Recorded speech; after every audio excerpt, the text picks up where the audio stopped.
like, stay where I put you.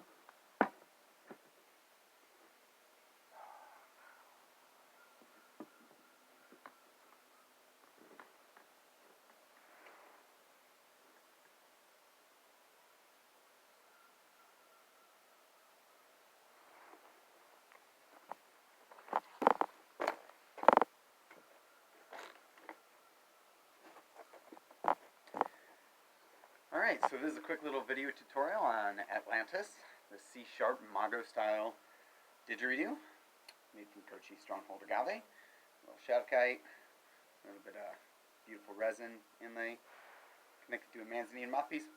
This is a Mago style instrument, meaning that it's more of a tubular shape than a conical shape with a big bell, and that gets you the highest amount of sound clarity at a shorter length. So you can travel with this didgeridoo and really get detailed sound, even if it's not the biggest, most amplitude, volumetric sound. So you have to be a little bit more sensitive in learning techniques such as tonguing, wham, wham, wham, wham, and trumpets, but you're going to get the clear sound out of it. So I'll play a little bit, and then I'll kind of walk over a few things like circular breathing and really getting the most out of this instrument. So, here you go.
Yes, we had a few different techniques there. Drum hits. Those are essentially really high pressure, sharp releases through the lips. Your tongue is kind of backed up against the back of your gums and teeth. That's off the mouthpiece. Connected. Different tensions get you different sounds. Technically, either a drone hit or a trumpet hit, or a higher trumpet hit.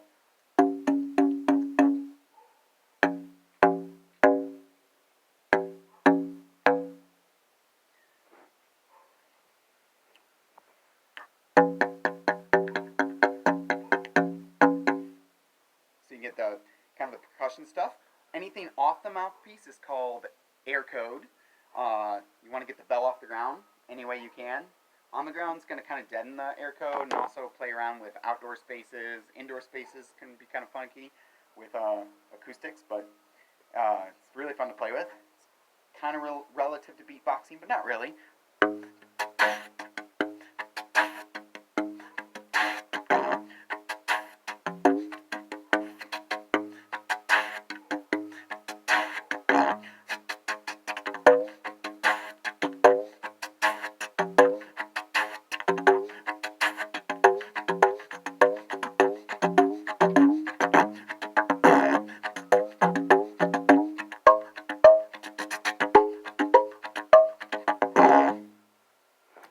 drone hits and releasing all at once. Explore with that. It's more advanced stuff. Let's talk about the beginning stuff. So there's 4 interactions, 4 basic interactions with didgeridoo playing. Traditional and modern didgeridoo playing. First and most important of all of them is the drone itself, getting that drone. And before you pick up any instrument, especially first time, it's really good to do a lip exercise without the didgeridoo and then apply it to the didge. And that lip exercise looks like this.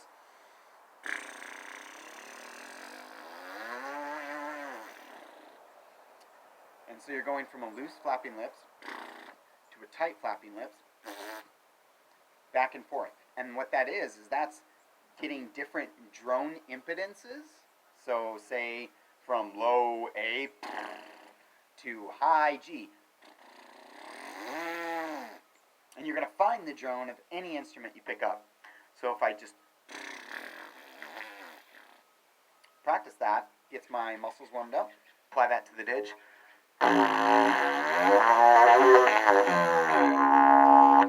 Right there is where the drone is. Lips are warmed up. Give that a shot.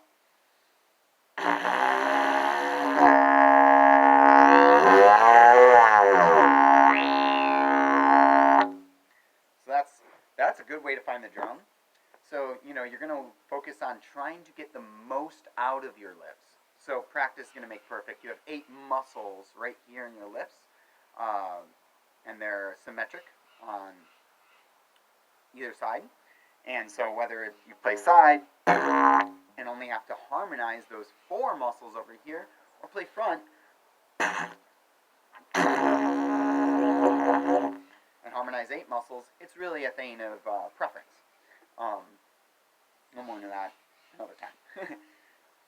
And so the drone is the container for everything. Some would say the breathing is, but really it's the drone. That's what makes the didgeridoo. That's what makes its character, its language. So you want to find that drone, and you want to focus on getting the smallest embouchure, or the little purse opening in your lips here, to be as efficient as possible. So it should sound crisp. So not sloppy like this. That sounds a little soft, but crisp is what we're going for.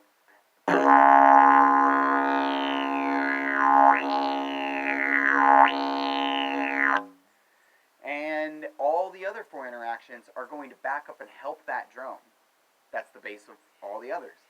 And so the second interaction is the tonguing or the cheek. It's the mouth chamber. You have a main chamber, which creates the drone or a trumpet. And then you have the second chamber, which is your mouth. So your tongue can move back and forth in your mouth. Your cheeks can walk, open and close. So my finger here symbolizes my tongue moving.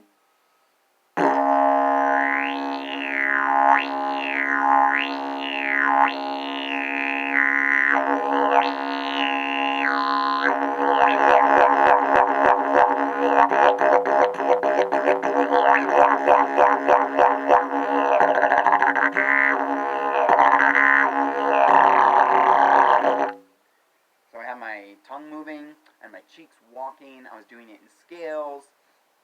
And then I was using my tongue to create momentary little lapses for like little beats. And then I was rolling my tongue as well.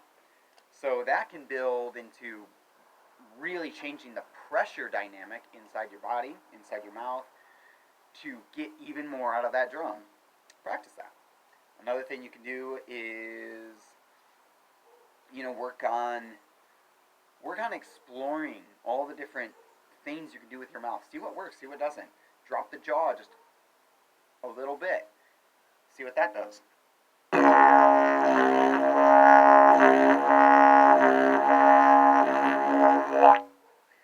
Bring your tongue real close and then real far back.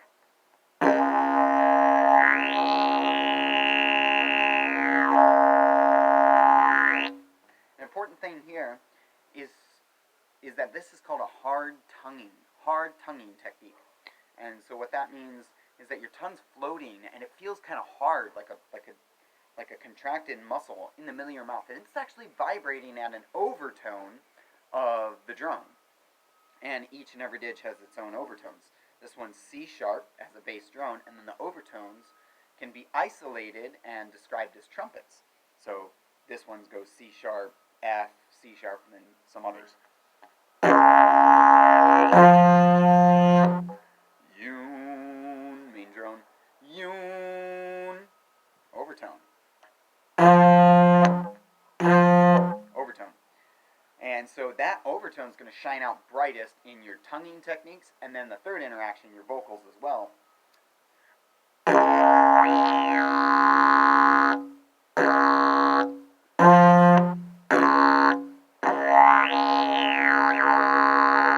Here's that F. And then you can also use your voice, and that's the third interaction. So use your voice in all sorts of ways. You can, create slow wavelength canceling morphic structures.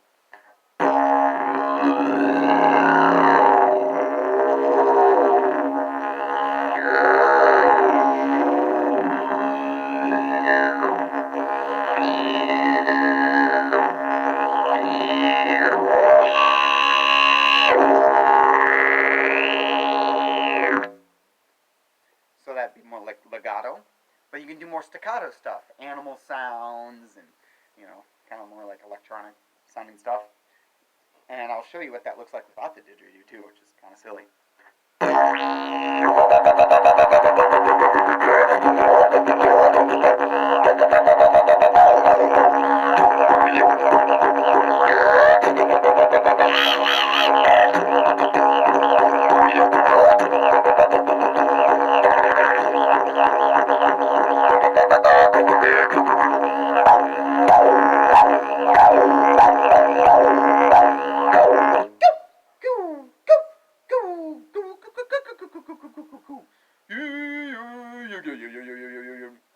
And you really want to project with your voice really loud.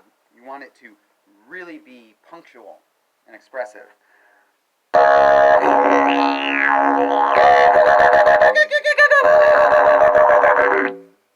You mean? That's the third interaction. Fourth interaction is of course the circular breathing, which can be the trickiest part, but it's really just counterintuitive. And so you want to develop all these other techniques as support for each other. The more that your body learns the different pressure dynamics, the different ways that things affect each other, the more an isolated technique becomes easier. So that goes for the drone, the bass, it goes for the tonguing, the voices, and also the circular breathing. So circular breathing is really dependent on the cheeks and your ability to store extra air in your cheeks, so you can release that air independent from your nasal passage lung flow. And so that's basically doing this plus this at the same time, which looks like this. And then just turning the lung flow back on to keep the drum going.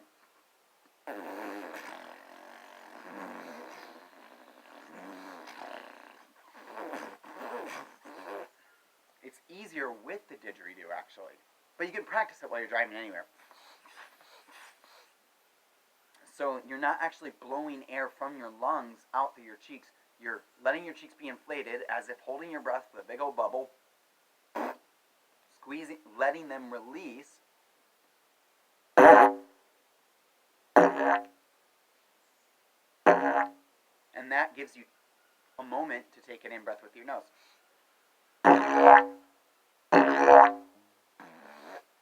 And then you just turn lung flow back on. At first it might be kind of sloppy, there might be a break, but just keep practicing. So maybe if I was a beginner and you want to see where that little break is, I'll show you where that break is, and then I'll clean it up until it becomes a smooth rhythm.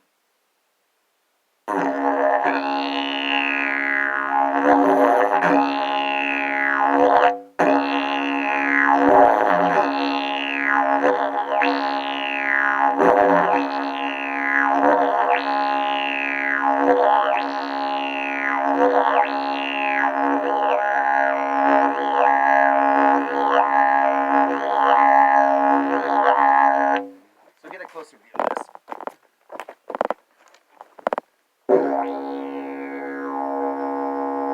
Notice how my cheeks get bigger in preparation. I'm still breathing out. I'm still controlling whatever I want to do, vocals, tonguing. My cheeks get really large, and they're storing that extra air with the pressure of the instrument. And then when I'm ready, I let those cheeks, simultaneously I let those cheeks decompress, releasing through the embouchure, my lips, into the drone, while I take that inhale.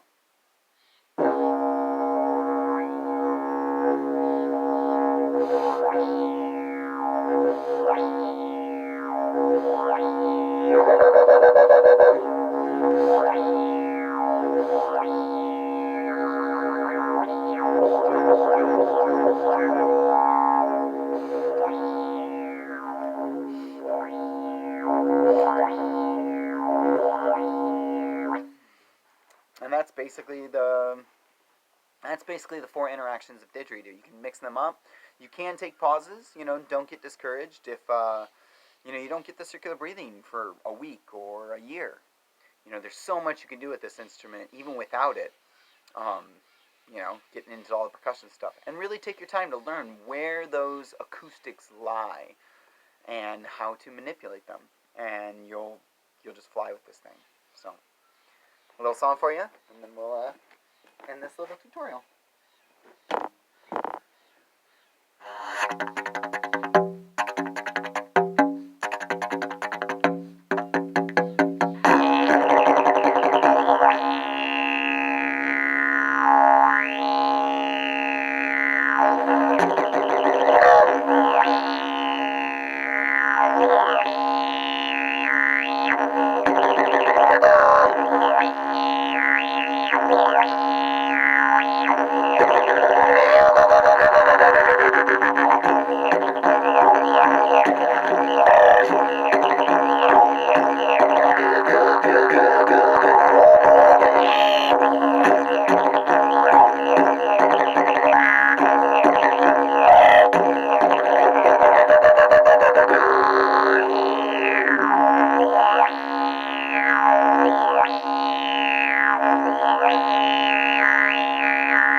Hope you enjoyed, brother. Thank you so much.